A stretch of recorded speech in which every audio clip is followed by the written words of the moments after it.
Yo, yo, yo, what's going on? It's Monster Chappie. We're back here for some more mud action, and they got another doubleheader video for you guys. And I don't know, for MUT games, I may probably lean towards doing doubleheaders, so the videos are slightly longer. I'll definitely still do some single games, maybe for shorter videos when I have less to say. But I think, let me know in the comments below how you guys like the two gameplays in one video. If you prefer that, or would you prefer me to break it into individual games or kind of just mix it up between the two? Either way, your feedback is much appreciated and much needed, man, for this channel to continue to grow. Again, I appreciate the support everybody's been showing on Twitch. Twitch.tv/officialmonsterchappie. I do have a Twitch. I do stream pretty regularly. And I'm either going to stream or post a YouTube video every single day. And, that's pretty much the plan there. So it's kind of a mix between the two. When I started YouTube, I love doing YouTube. And, it's fun, man. I love playing Madden and giving you guys help and all that good stuff. And so, I really wasn't into the streaming yet. But lately, man, I've really enjoyed streaming. So, I've always done what I've enjoyed and it's also what you guys have enjoyed. So, whatever you prefer. Do you prefer the streams? Do you prefer the videos? Either way, again, feedback, much appreciated. So this game right here is the first one. Is a 25K game versus Cham, I think, or something like that. And then the second game is for 75K versus CJA. And I think both of these are on Xbox One. I know this game is for sure. And again, my Xbox team, I'm pretty much just trying to make it as beast as possible.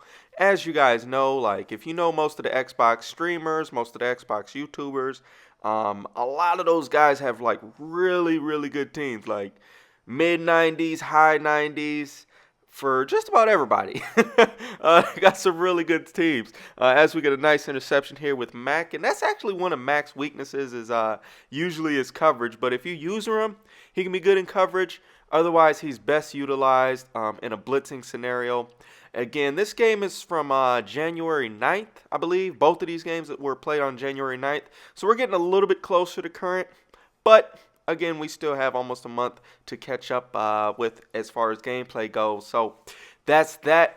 Anyways, you should see a slight improvement from the previous games that we showed with December to January, but you're definitely going to see a lot more room for improvement. I mean, as you can see, that flat route literally was open all game long, and I just didn't throw it for whatever reason. I don't even know, as Irvin just goes absolutely beast mode right there to give me the first down.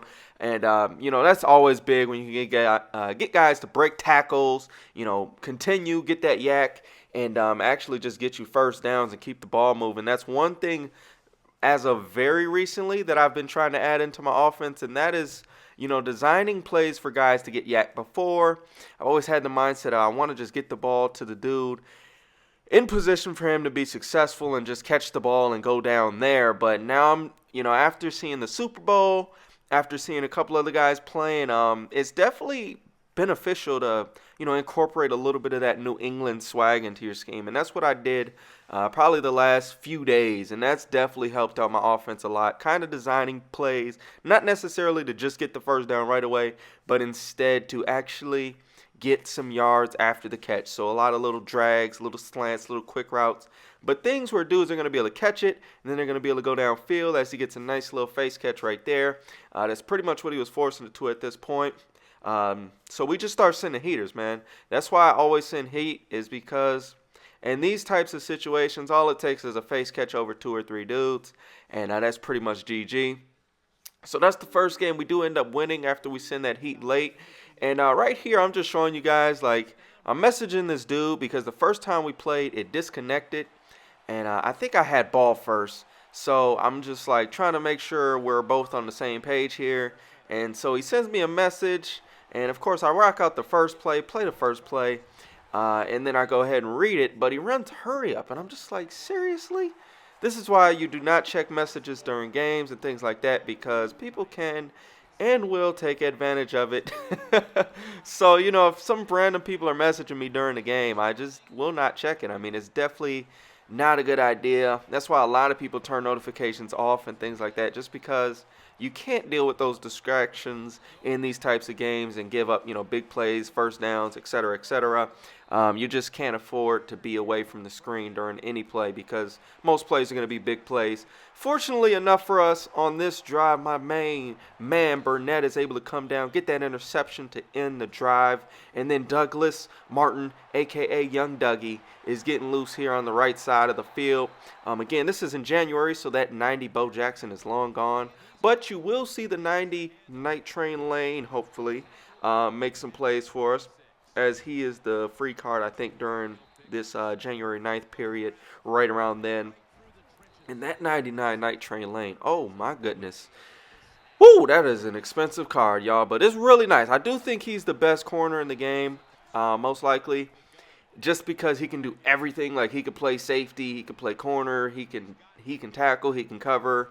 You know, he's got that 99 hit power. That's really glitchy. So, I mean, he's just really stacked at just about everything. And, you know, you can't go wrong when you got a corner that has 99 hit power. If they decide to run a sweep or a strong power or counter or basically anything to the outside, maybe a screen or something, he's going to be able to make a play and shut it down and just maybe even get a fumble most likely because of that 99 hit power. So right here, we go ahead and fake like we're going to go for it. And we just let the clock run all the way down to 0. And, you know, we're able to get 3 points, leave them only like 20 seconds left. However, in this game, 20 seconds is a long time, especially with 3 timeouts. All it takes is 1 or 2 plays on the sideline or a face catch or 2. And right here, he's able to, you know, get down the field. He's running those crossing routes pretty much nonstop. That's pretty much the base of his scheme, is to roll out and run those crossing routes with the 2 tight ends or the tight end and the slot wide receiver. Those deep crossing routes definitely can be a problem to stop because flat zones don't cover them, purple zones don't cover them, and then, you know, if you're running like a cover 3 or even with a cover 3 drop or something like that where there's 3 flat zone or hook zones, they don't get out wide enough. So the flats and the purples don't get deep enough and the hook zones don't get out wide enough. Right here, we make a nice adjustment, and look at your boy Night Train Lane getting the interception. So I went ahead and put my outside corner in a hook zone that time. And I was pretty much just like, all right, I'm not going to get beat over the top. He hasn't really went over the top all game long. So I put my outside corner in the hook. And that is one way to stop it or slow it down a bit, is to put a corner that's on the outside in a hook. So maybe run a cover 2 and then put that flat zone into a hook, or run a cover 2 sink and put the purple zone into a hook is one option. You can also man up the dude with the guy on the opposite side of the field. So like the tight end on the left going to the right, I could man up, say, the safety on the right side, or a linebacker or corner or somebody on the right side up with him, and then vice versa for the other guy, or just user one of them and then man up the other one, or again user one of them and have that hook zone on the other side. But as you can see, we get this interception right here, and with that, we're going to just be able to kill out the rest of this clock. I hope you guys enjoyed this game plays as well as some of the tips, and until the next time, y'all be easy, stay safe, we gone.